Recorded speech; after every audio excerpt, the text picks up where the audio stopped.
ಓಂ ನಮೋ ದೇವ್ಯೈ ಮಹಾದೇವ್ಯೈ ಶಿವಾಯೈ ಸತತಂ ನಮಃ. ನಮಃ ಪ್ರಕೃತ್ಯೈ ಭದ್ರಾಯೈ ನಿಯತಾಃ ಪ್ರಣತಾ ಸ್ಮೃತಾಂ. ರೌದ್ರಾಯೈ ನಮೋ ನಿತ್ಯಾಯೈ ಗೌರ್ಯೈ ಧಾತ್ರ್ಯೈ ನಮೋ ನಮಃ. ಜ್ಯೋತ್ಸ್ನಾಯೈ ಚೇಂದುರೂಪಿಣ್ಯೈ ಸುಖಾಯೈ ಸತತಂ ನಮಃ. ಶ್ರೀ ಗುರುಭ್ಯೋ ನಮಃ. ಹರಿ ಓಂ. ಆತ್ಮೀಯ ಪ್ರಿಯ ಪ್ರೇಕ್ಷಕ ಮಿತ್ರರೇ, ನಿಮ್ಮೆಲ್ಲರ ಜೀವನ ಸುಖಕರ ಸಮೃದ್ಧಿಕರವಾಗಿರಲಿ ಅಂತ ನನ್ನ ಆರಾಧ್ಯ ದೇವಿ ಹೊರನಾಡು ಅನ್ನಪೂರ್ಣೇಶ್ವರಿಯ ಪಾದಗಳಿಗೆ ನಮಸ್ಕರಿಸ್ತಾ, ಪ್ರಿಯ ಪ್ರೇಕ್ಷಕ ಮಿತ್ರರೇ, ವಿಶೇಷವಾಗಿ ಮೇ ತಿಂಗಳ ಮಾಸ ಭವಿಷ್ಯ ಕರ್ಕಾಟಕ ರಾಶಿಯವರಿಗೆ ಹೇಗಿದೆ ಅನ್ನುವಂಥದ್ದನ್ನು ಈ ವಿಡಿಯೋಲಿ ನಾವು ನೋಡೋಣ. ಪ್ರಮುಖವಾದ ಕಾಲಘಟ್ಟಗಳನ್ನೆಲ್ಲ ದಾಟಿ ನೀವು ಮುಂದಕ್ಕೆ ಬರ್ತಾ ಇದ್ದೀರಾ. ಕರ್ಕಾಟಕ ರಾಶಿಯವರಿಗೆ ಈಗಾಗಲೇ ಅಷ್ಟಮ ಶನಿ ಪ್ರಭಾವ ಅನ್ನುವಂಥದ್ದು ದೂರ ಆಯಿತು. ಹಾಗಾಗಿ ಒಂದು ಸಂತೋಷಕರ ವಾತಾವರಣ ನಿಮ್ಮಲ್ಲಿ ಪ್ರಾರಂಭ ಆಗಿದೆ. ಅದರ ಜೊತೆಗೆ ಈ ಮೇ ತಿಂಗಳು ಬದಲಾವಣೆ ಆಗುವಂತಹ ಗ್ರಹಗಳಿಂದ ಏನಾದರೂ ಅನುಕೂಲ ಅನಾನುಕೂಲಗಳು ಇದೆಯಾ ಅನ್ನುವಂಥದ್ದನ್ನು ನೋಡ್ತಾ ಬರೋಣ. ಅಷ್ಟಮ ಶನಿ ಪ್ರಭಾವ ದೂರ ಆಯಿತು ಅಂದ ಕೂಡಲೇ ನಿಮಗೆ ಶನಿಯಿಂದ ಬರಬಹುದಾದಂಥ ಕೆಟ್ಟದ್ದೆಲ್ಲ ದೂರ ಆಯಿತು ಅಂತಲೇ ಅರ್ಥ. ಅರ್ಥಾತ್ ನಿಮಗೆ ಉದ್ಯೋಗದಲ್ಲಿರ್ತಕ್ಕಂಥ ಕಿರಿಕಿರಿಗೆ ದೂರ ಆಯಿತು, ಅಪಘಾತಗಳು, ಅಪನಿಂದನೆಗಳು, ಈ ಥರದ ಸಮಸ್ಯೆಗಳು ದೂರವಾಗಿ ನಿಮ್ಮ ಮಾತಿಗೆ ಒಂದು ಸ್ವಲ್ಪ ವ್ಯಾಲ್ಯೂಸ್ ಬರಲಿಕ್ಕೆ ಶುರುವಾಗುತ್ತೆ. ಸರಿ, ಈ ಮೇ ತಿಂಗಳು ಬದಲಾವಣೆಗಳು ಏನೇನು? ಮೇ ತಿಂಗಳಲ್ಲಿ ನಿಮಗೆ ರಾಹು ಕೇತುಗಳು ಬದಲಾವಣೆ ಆಗ್ತಾ ಇದೆ. 18ನೇ ತಾರೀಕು, ಮೇ 18ನೇ ತಾರೀಕು ರಾಹು 9ನೇ ಮನೆಯಿಂದ ಅಪ್ರದಕ್ಷಿಣೆಯಾಗಿ 8ನೇ ಮನೆಗೆ ಬರ್ತಾ ಇದ್ದಾರೆ. ಕೇತು 3ನೇ ಮನೆಯಿಂದ ಅಪ್ರದಕ್ಷಿಣೆಯಾಗಿ 2ನೇ ಮನೆಗೆ ಬರ್ತಾ ಇದ್ದಾರೆ. ಅಪಸವ್ಯ ಮಾರ್ಗ ಅಂತ ಕರಿತೀವಿ ಅದನ್ನು. ಈ ಬದಲಾವಣೆಗಳಿಂದ ಏನು ಪಾಸಿಟಿವ್ ನೆಗೆಟಿವ್? ಇನ್ನು 18 ತಿಂಗಳು ರಾಹು ಕೇತುಗಳು ನಿಮ್ಗೆ ಇದೇ ಸ್ಥಾನದಲ್ಲೇ ಇರುತ್ತೆ. ಕೇತು 2ನೇ ಮನೆ, ರಾಹು 8ನೇ ಮನೆ. ಅದರ ಫಲ ಏನು? ಗುರು ತಮ್ಮ ಸ್ಥಾನವನ್ನು ಬದಲಾವಣೆ ಮಾಡ್ತಾ ಇದ್ದಾರೆ 15ನೇ ತಾರೀಕು ಮೇ ತಿಂಗಳು. ಅಂದರೆ ಕರ್ಕಾಟಕ ರಾಶಿಗೆ ಶನಿ ಪ್ರಭಾವ ದೂರ ಆಯಿತು ಅನ್ನುವಂಥ ಸಂತೋಷದ ಬೆನ್ನಲ್ಲೇ ಗುರುಬಲ ಹೋಗ್ತಾ ಇದೆ. ಮೇ 15ನೇ ತಾರೀಕು ಕರ್ಕಾಟಕ ರಾಶಿಗೆ ಗುರುಬಲ ಹೋಗ್ತಾ ಇದೆ. ಗುರುಬಲ ಹೋದರೂ ಕೂಡ ನಿಮ್ಮ ಮೂಲ ಜಾತಕದಲ್ಲಿ ಗುರು ಬಲಿಷ್ಠವಾಗಿದ್ದರೆ ಖಂಡಿತ ಗುರುವಿಂದ ಯಾವುದೇ ಗುರುವಿಂದ ಸಮಸ್ಯೆ ಬರೋದೇ ಇಲ್ಲ. ಅಡೆತಡೆಗಳು ಉಂಟು ಮಾಡದೆ ನಿಮಗೆ ನಡೆದ ಹೋಗುತ್ತೆ. ಗುರು 12ನೇ ಮನೆಗೆ ಬರ್ತಾರೆ, ಹೌಸ್ ಆಫ್ ಲಾಸ್ಗೆ ಬರ್ತಾರೆ ಮೇ 15ನೇ ತಾರೀಕು. ಇದಲ್ಲದೆ ಮೇ 6ನೇ ತಾರೀಕು ಬುಧ 10ನೇ ಮನೆಗೆ ಬರ್ತಾರೆ. ಮೇ 23ನೇ ತಾರೀಕು ಬುಧ 11ನೇ ಮನೆಗೆ ಲಾಭಸ್ಥಾನಕ್ಕೆ ಬರ್ತಾರೆ. ಇದೊಂದು ಪ್ಲಸ್ ಪಾಯಿಂಟ್. ಹಾಗೆ ದಶಮ ಸ್ಥಾನದಲ್ಲಿರುವಂತಹ ರವಿ ಅಂದರೆ ಸೂರ್ಯ 14ನೇ ತಾರೀಕು ಮೇ ತಿಂಗಳು ಏಕಾದಶ ಸ್ಥಾನಕ್ಕೆ ಲಾಭಸ್ಥಾನಕ್ಕೆ ಬರ್ತಾರೆ. ಇದು ಒಂದು ಪ್ಲಸ್ ಪಾಯಿಂಟ್. ಈಗಾಗಲೇ ಉಚ್ಚ ಸ್ಥಾನದಲ್ಲಿದ್ದಾರೆ, ಆಮೇಲೆ ಶತ್ರು ಮನೆಗೆ ಹೋಗ್ತಾರೆ, ಆದರೂ ಕೂಡ 11ನೇ ಮನೆ. ಈ ಮಾಸದ ವಿಶೇಷತೆಗಳೇನಪ್ಪ ಅಂದರೆ 2ನೇ ತಾರೀಕು ಮೇ 2ನೇ ತಾರೀಕು ಶಂಕರಾಚಾರ್ಯರ ಜಯಂತಿ ಹಾಗೂ ರಾಮಾನುಜಾಚಾರ್ಯರ ಜಯಂತಿ. ಆಚಾರ್ಯತ್ರಯರಲ್ಲಿ 2 ಆಚಾರ್ಯರ ಮಹಾಜಯಂತಿ, ಇದು ಉತ್ಸವ. ಇನ್ನು 4ನೇ ತಾರೀಕು ಗಂಗೆ ಉತ್ಪತ್ತಿ ಆದಂಥ ದಿನ ಮೇ 4ನೇ ತಾರೀಕು ಭಗೀರಥ ಜಯಂತಿ ಅವತ್ತು. ಮೇ 7ನೇ ತಾರೀಕು ವಾಸವಾಂಬ ಜಯಂತಿ, ವಾಸವಿ ಕನ್ನಿಕಾ ಪರಮೇಶ್ವರ ಜಯಂತಿ ಹಾಗೂ ನಿಮಿಷಾಂಬ ಜಯಂತಿ, ಶಕ್ತಿ ದೇವತೆಗಳ ಜಯಂತಿ. ಹಾಗಾಗಿ ಶಕ್ತಿ ಪೂಜೆಗಳು ಹೆಚ್ಚಾಗಿ ನಡೆಯುತ್ತೆ. ಇನ್ನು ಮೇ 8ನೇ ತಾರೀಕು ಬೃಹಸ್ಪತಿ ಗುರು ಜಯಂತಿ ಇದೆ. ಅವತ್ತು ಗುರು ವೀಕ್ ಆಗಿರೋಂಥವರೆಲ್ಲ ಗುರುವನ್ನು ಆರಾಧನೆ ಮಾಡುವಂಥದ್ದು ಒಳ್ಳೆಯದು. ಇನ್ನು ಮೇ 11ನೇ ತಾರೀಕು ನರಸಿಂಹಸ್ವಾಮಿ ಜಯಂತಿ ಇರೋದ್ರಿಂದ ಯಾರ್ಯಾರಿಗೆ ಶತ್ರು ಬಾಧೆ, ದೃಷ್ಟಿ ಬಾಧೆ ಇದೆಯೋ ಅವತ್ತು ನರಸಿಂಹಸ್ವಾಮಿನ ಆರಾಧನೆ ಮಾಡಿ, ಅದು ಬಹಳ ವಿಶೇಷವಾದ ಫಲ. ಪೌರ್ಣಮಿ ಮೇ ತಿಂಗಳಲ್ಲಿ 12ನೇ ತಾರೀಕು ಬರುತ್ತೆ. ಇದನ್ನು ನಾವು ಬುದ್ಧ ಪೌರ್ಣಮಿ ಅಂತ ಕರಿತೀವಿ. ಹಾಗೆ ಅಮಾವಾಸ್ಯೆ 27ನೇ ತಾರೀಕು ಬರುತ್ತೆ, ಬಾದಾಮಿ ಅಮಾವಾಸ್ಯೆ ಅಂತ ಕರಿತೀವಿ. ಈ ಮಧ್ಯೆ ಇನ್ನೊಂದು ವಿಶೇಷ ಅಂದರೆ ಶನಿ ಪ್ರದೋಷ 24ನೇ ತಾರೀಕು ಮೇ ತಿಂಗಳು ಶನಿ ಪ್ರದೋಷ ಇದೆ. ಅವತ್ತಿನ ದಿನ ಶನಿ ಶಿವ ಆರಾಧನೆ, ನಂದಿ ಆರಾಧನೆ ಮಾಡುವಂಥದ್ದು ಬಹಳ ವಿಶೇಷ. ಇದು ಒಂದು ವಿಷಯ. ಆದರೆ ನಾವು ಮುಖ್ಯವಾಗಿ ರಾಹುಕೇತುಗಳದ್ದು ತಗೊಳ್ಳೋಣ, ಅದ್ರ ಜೊತೆಗೆ ಮಾಸ ಭವಿಷ್ಯವನ್ನು ಕೊಡ್ತೇನೆ.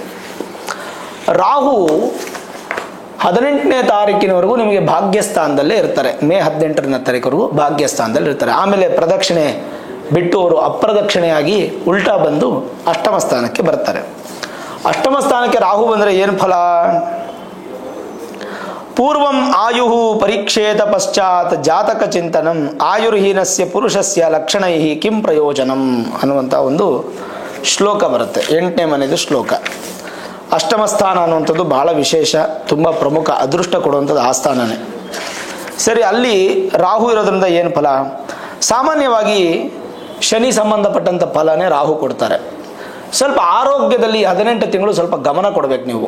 ನರ ಸಂಬಂಧಪಟ್ಟಂಥ ತೊಂದರೆಗಳು, ಚರ್ಮ ವ್ಯಾಧಿಗಳು, ನ್ಯೂರೋ ಸಿಸ್ಟಮ್ಸ್ ಇಶ್ಯೂಸು, ಈ ಶುಗರ್ ಇರತಕ್ಕಂಥವ್ರಿಗೆಲ್ಲ ನರ ದೌರ್ಬಲ್ಯ ಜಾಸ್ತಿ ಆಗುವಂಥದ್ದು, ಕಾಲಿನ ಸಮಸ್ಯೆ ಉತ್ಪತ್ತಿ ಆಗುವ ಸಾಧ್ಯತೆ ಇದೆ, ಹುಷಾರಾಗಿರಿ. ಗಂಟುಗಳ ನೋವು ಪ್ರಾಪ್ತಿ ಆಗುತ್ತೆ. ಮತ್ತು ಭಯ ಜಾಸ್ತಿ, ಕನಸು ಬರೋದು, ಕೆಟ್ಟ ಕನಸು ಬರೋದು, ಭಯ ಜಾಸ್ತಿ ಆಗುವಂಥದ್ದು. ಆಮೇಲೆ ವೈರತ್ವ ಜಾಸ್ತಿ ಬೆಳೆಯುವಂಥದ್ದು, ಅಪಘಾತದ ಭಯ ಜಾಸ್ತಿ ಆಗುವಂಥದ್ದು, ಧನಹಾನಿ. ಜೊತೆಗೆ ಒಮ್ಮೊಮ್ಮೆ ನಿಮ್ಮ 8ನೇ ಮನೆ ಆದ್ದರಿಂದ ಜಾಗ್ರತೆಯಿಂದ ಇರ್ತಕ್ಕಂಥದ್ದು ಒಳ್ಳೆಯದು. ಸ್ವಲ್ಪ ಸಮಸ್ಯೆ ಆದರೂ ಕೂಡ ಅದು ವಿಪರೀತಕ್ಕೆ ಹೋಗುತ್ತೆ. ಸ್ವಲ್ಪ ವಿದ್ಯಾಭ್ಯಾಸದಲ್ಲಿ ಕಡಿಮೆ ಆಗುವಂಥದ್ದು, ನಿಮ್ಮ ಒಂದು ಸಾಧಾರಣವಾಗಿ ಏನಾಗುತ್ತೆ, ನಿಮ್ಮ ಆಸೆಗಳು ಆಕಾಂಕ್ಷೆಗಳು ಏನಿದೆ ಅದು ವಿದ್ಯೆಯಲ್ಲಿ ಹೆಚ್ಚು ಗಮನ ಇರಬೇಕು. ಇದ್ದರೆ ಮಾತ್ರ ಆಸೆ ಆಕಾಂಕ್ಷೆಗಳನ್ನು ನೀವು ಪಡ್ಕೋತೀರ. ವಿದ್ಯೆ ಚೆನ್ನಾಗಿ ಓದಿ ವಿದ್ಯಾರ್ಥಿಯಾಗಿ ವಿದ್ಯಾಭ್ಯಾಸ ಸಕ್ಸಸ್ ಮಾಡ್ಕೊಂಡಿರ್ತಾನೆ, ಉದ್ಯೋಗ ಸಂಪಾದನೆ ಇತ್ಯಾದಿ. ವಿದ್ಯೆಯಲ್ಲಿ ಸ್ವಲ್ಪ ಗಮನ ಕಮ್ಮಿ ಆಗುತ್ತೆ. ಕೆಟ್ಟ ಚಟುವಟಿಕೆಗಳನ್ನು ಮಾಡುವಂಥದ್ದು, ಕೆಟ್ಟ ಅಭ್ಯಾಸಗಳನ್ನು ಮಾಡುವಂಥದ್ದು, ಅದಕ್ಕೆ ನೀವು ಆಸ್ಪದ ಕೊಡಬಾರ್ದು. ಸ್ನಾನ ಮಾಡೋದಕ್ಕೆ ಹಿಂಸೆ ಮಾಡ್ಕೊಳ್ಳೋದು, ಅಶುದ್ಧಿಯಾಗಿರೋದು, ಈ ಥರದ್ದೆಲ್ಲ ಬರುತ್ತೆ. ವಾತ ರೋಗಗಳು, ಗ್ಯಾಸ್ಟ್ರಿಕ್ ಇಶ್ಯೂಸು ತುಂಬ ಜಾಸ್ತಿ ಆಗ್ಬೋದು. ಅದಕ್ಕೋಸ್ಕರ ಸ್ವಲ್ಪ ನೀವು ನೋಡ್ಕೋಬೇಕು. ಸೋಂಬೇರಿ ಆಗಬಾರ್ದು. ಇನ್ನು 18 ತಿಂಗಳು ನೀವು ಸೋಂಬೇರಿ ಆಗಬಾರ್ದು. ಆಲಸ್ಯ ಜಾಸ್ತಿ ಆಗುತ್ತೆ, ಕ್ಲೇಶಗಳು ಬರುತ್ತೆ. ಮತ್ತು ಏನಾದರೂ ಭಾಗ್ಯವೃದ್ಧಿ ಆಗಬೇಕು ಅಂದರೆ ನಿಮ್ಮ ಮೂಲ ಜಾತಕದಲ್ಲಿ ಚೆನ್ನಾಗಿರಬೇಕು. ಶತ್ರುಪೀಡೆ ಜಾಸ್ತಿ ಆಗುತ್ತೆ. ಸ್ವಲ್ಪ ಬೇರೆಯವರ ಒಂದು ವಿಚಾರಕ್ಕೆ ನೀವು ತಲೆ ಹಾಕೋದು, ಕೆಟ್ಟ ಹೆಸರು ತಗೊಳ್ಳೋ ಸಾಧ್ಯತೆ ಇರುತ್ತೆ. ಜಾಗ್ರತೆ ವಹಿಸಿ. ಅದಕ್ಕೆ ಪರಿಹಾರ ಕೊಡ್ತೀನಿ, ಒಂದು ಮಂತ್ರನ ನಿಮಗೆ. ಒಂದು ಮಂತ್ರ ಪರಿಹಾರ ಮಾಡಿದ್ರೆ ಇದೆಲ್ಲ ಕ್ಲಿಯರ್ ಆಗಿಬಿಡುತ್ತೆ, ಝೀರೋ ಆಗಿಬಿಡುತ್ತೆ.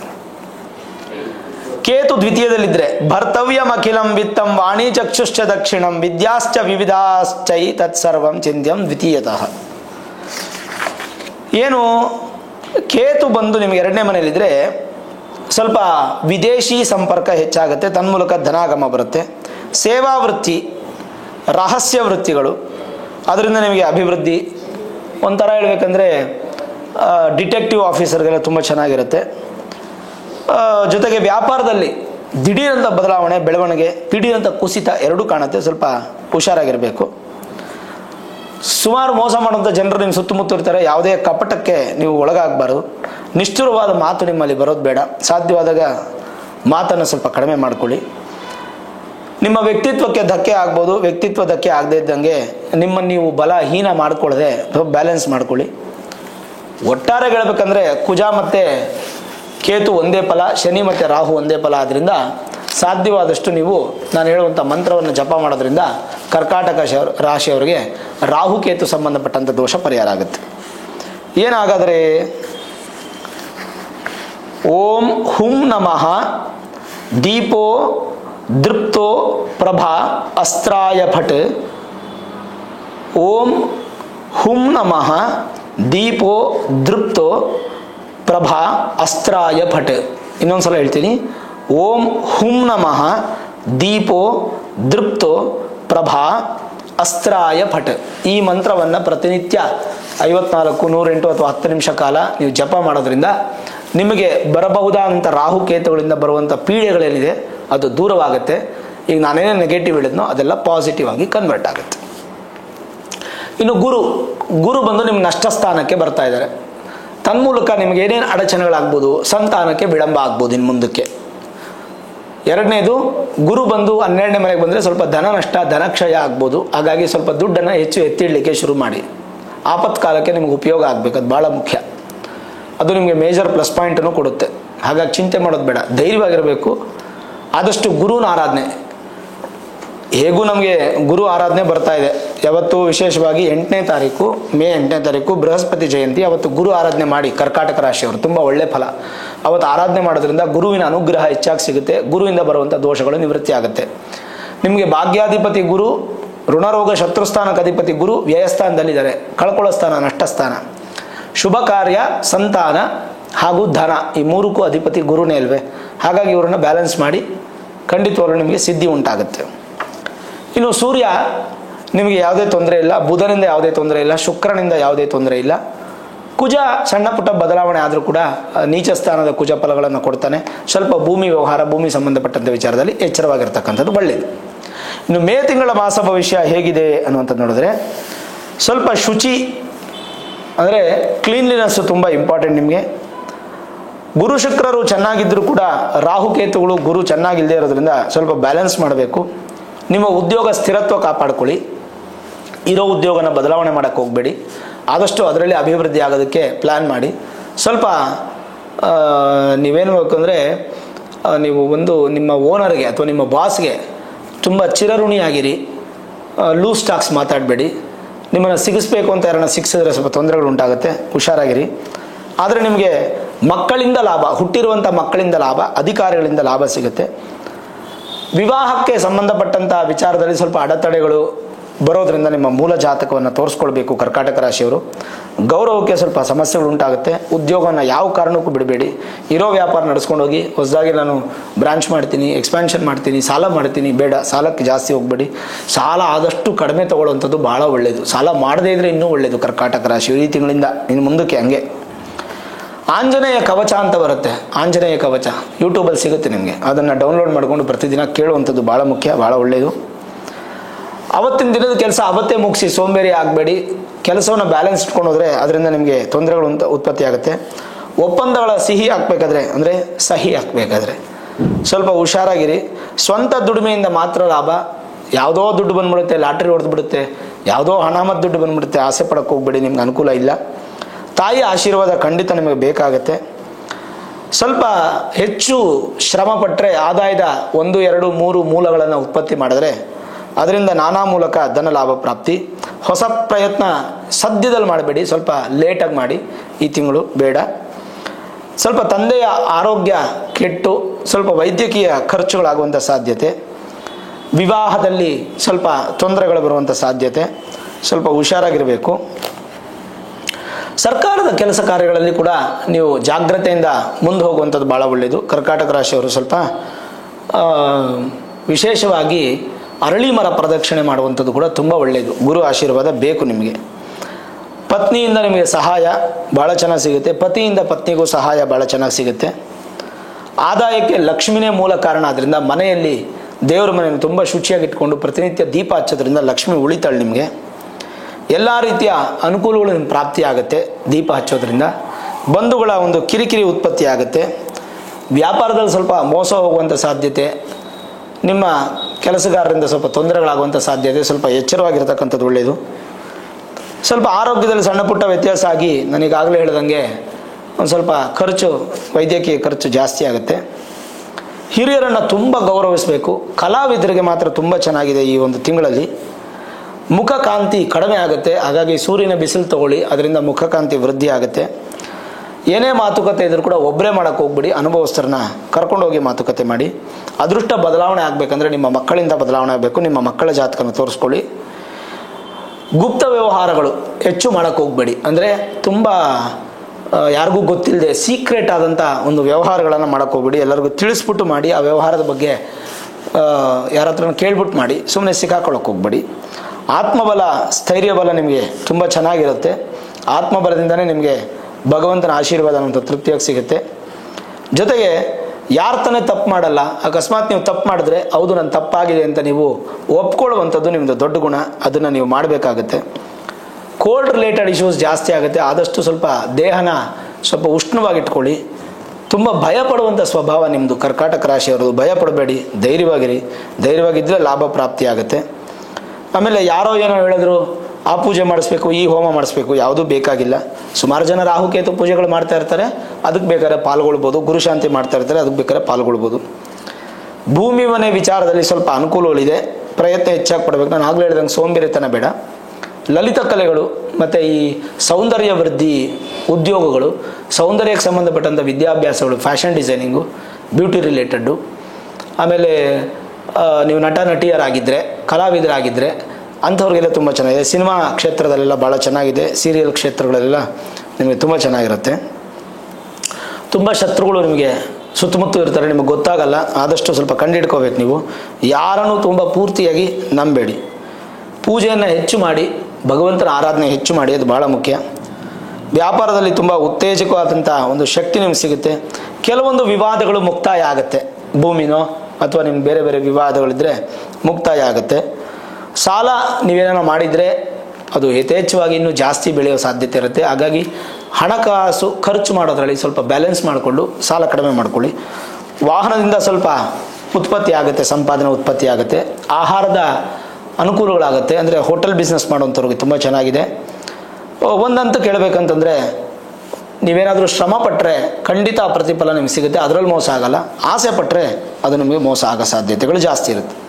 ಕೋರ್ಟ್ ಕಚೇರಿಗಳಲ್ಲಿ ಜಯತ್ರ ಪ್ರಾಪ್ತಿ ಆಗುತ್ತೆ. ಕೆಲವೊಂದಿಷ್ಟು ಬದಲಾವಣೆಗಳನ್ನು ನಿಮ್ಮ ನೀವೇ ಮಾಡ್ಕೊಳ್ಬೇಕು. ಆತುರದ ಸ್ವಭಾವ, ಆತುರದ ನಿರ್ಧಾರಗಳು ಯಾವುದೂ ಬೇಡ. ಮತ್ತು ತಾಯಿಯ ಆಶೀರ್ವಾದ ನೀವು ಪಡ್ಕೊಳ್ಳೋದಿದೆಯಲ್ಲ ಕರ್ಕಾಟಕ ರಾಶಿಯವ್ರಿಗೆ, ಅತ್ಯಂತ ಬಲಿಷ್ಠವಾದ. ಯಾವ ದೇವ್ರ ಪೂಜೆ ಮಾಡಲಿಲ್ಲ ಅಂದರೂ ತಾಯಿಗೆ ನಮಸ್ಕಾರ ಮಾಡಿ, ಅದು ನಿಮಗೆ ತುಂಬ ಖಂಡಿತ ಅನುಕೂಲ ಆಗುತ್ತೆ.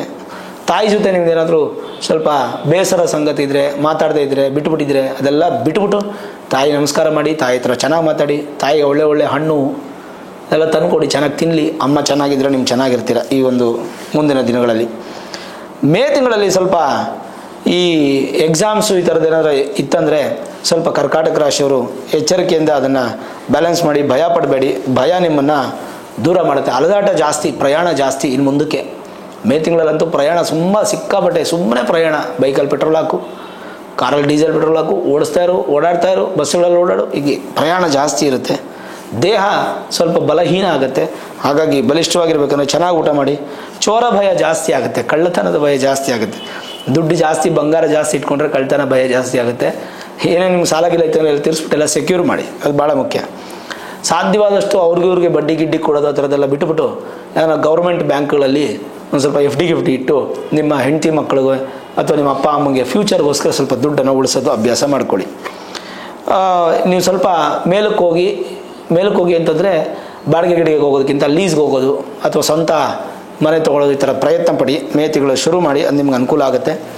ಸಾಧ್ಯವಾದಷ್ಟು ಸ್ವಲ್ಪ ದೇವತಾರಾಧನೆ ಇದೆಯಲ್ಲ, ದೇವಸ್ಥಾನಕ್ಕೆ ಹೋಗೋದು, ದೇವರನ್ನ ಆರಾಧನೆ ಮಾಡೋದು, ದೇವರ ದರ್ಶನ ಮಾಡೋದು, ಪೂಜೆ ಮಾಡೋದು, ಈ ಥರದೊಂದು ಸ್ವಲ್ಪ ಅಭ್ಯಾಸ ಮಾಡ್ಕೊಳ್ಳೋದು ಮತ್ತಷ್ಟು ಮಗದಷ್ಟು ಫಲವನ್ನು ಪ್ರಾಪ್ತಿ ಮಾಡುತ್ತೆ ನಿಮಗೆ. ಒಟ್ಟಾರೆ ಹೇಳೋದಾದರೆ ಓವರಾಲ್ ಪಾಸಿಟಿವ್ ಅನ್ನುವಂಥದ್ದು ನಮಗೆ ಕಡಿಮೆ ಇರೋದ್ರಿಂದ ಯಥೇಚ್ಛವಾಗಿ ಭಗವಂತನ ಆರಾಧನೆ ಮಾಡಬೇಕು ನೀವು. ನಾನು ರಾಹುಕೇತುಗೆ ಶ್ಲೋಕಗಳನ್ನು ಹೇಳ್ಕೊಟ್ಟಿದ್ದೀನಿ. ಅದ್ರ ಜೊತೆಗೆ ಮನೆಯಲ್ಲಿ ದೇವ್ರ ಪೂಜೆ ಶುದ್ಧಿಯಾಗಿ ಮಾಡಿ, ದೀಪ ಹಚ್ಚಿ, ಸೂರ್ಯನ ಬಿಸಿಲು ತಗೊಳ್ಳಿ. ಸಾಧ್ಯವಾದಷ್ಟು ನೀವು ಬ್ಯಾಲೆನ್ಸ್ ಮಾಡಿಕೊಂಡು, ನೀವಾಯಿತು ನಿಮ್ಮ ಕೆಲಸ ಆಯಿತು, ಮೊದಲೇ ಭಯ ಸ್ವಭಾವ, ನೀವಾಯಿತು ನಿಮ್ಮ ಕೆಲಸ ಆಯಿತು, ನಿಮ್ಮ ಉದ್ಯೋಗ ಆಯಿತು, ನಿಮ್ಮ ಸಂಪಾದನೆ ಆಯಿತು, ಊಟ ಆಯಿತು, ನಿದ್ರೆ ಆಯಿತು, ಮನೆ ಆಯಿತು, ಈ ಥರದ ನೀವು ಪ್ಲ್ಯಾನ್ ಮಾಡ್ಕೊಂಡು ಹೋಗಿ ಸೋಂಬೇರಿತನವನ್ನು ಬಿಟ್ಬಿಟ್ರೆ ಖಂಡಿತವಾಗ್ಲೂ ನಿಮಗೆ ಒಳ್ಳೆ ಪ್ರಾಪ್ತಿ ಆಗುತ್ತೆ. ಸಕ್ಸಸ್ಸು ನಿಮಗೆ ಭಗವಂತ ಕೊಡ್ತಾನೆ. ಚಿಂತೆ ಮಾಡಬೇಡಿ, ಯಾವುದಕ್ಕೂ ಭಯಪಡೋ ಅವಶ್ಯಕತೆ ಇಲ್ಲ. ಧೈರ್ಯವಾಗಿರಿ. ಭಗವಂತನ ಆಶೀರ್ವಾದ, ಅನುಗ್ರಹ ಅನ್ನುವಂಥದ್ದು ನಿಮಗೆ ಖಂಡಿತ ಲಭ್ಯ ಆಗುತ್ತೆ. ತನ್ಮೂಲಕ ನಿಮಗೆ ಯಶಸ್ಸು, ಸುಖ ಅನ್ನುವಂಥದ್ದು ಸಿಕ್ಕೇ ಸಿಗುತ್ತೆ.